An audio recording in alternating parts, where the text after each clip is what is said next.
যে কারণে ভারতে ইলিশ যাচ্ছে জানালেন উপদেষ্টা।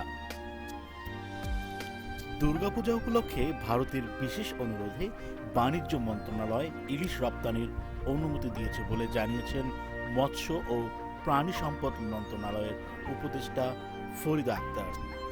রোববার সচিবালয়ে তিনি এসব কথা বলেন।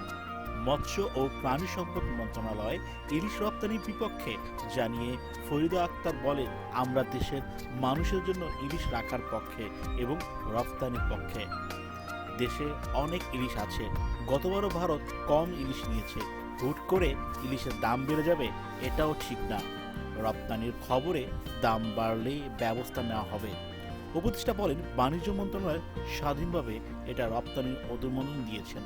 তারা একটা অনুরোধের পরিপ্রেক্ষিতে এই অনুমোদন দিয়েছেন। দুর্গাপূজা উপলক্ষে ভারতের বিশেষ অনুরোধ ছিল, সে অনুযায়ী তারা করেছেন। রপ্তানি বন্ধ করা মৎস্য ও প্রাণী সম্পদ উপদেষ্টার কাজ নয় জানিয়ে তিনি বলেন, আমি বন্ধের সিদ্ধান্ত বাতিল করার জন্য ক্ষমতাপ্রাপ্ত না। এছাড়া ইলিশ মাছ পূজার সঙ্গে সম্পর্কিত নয়। হিন্দু ধর্মের অনুসারী থেকে বিষয়টি জানা হয়েছে।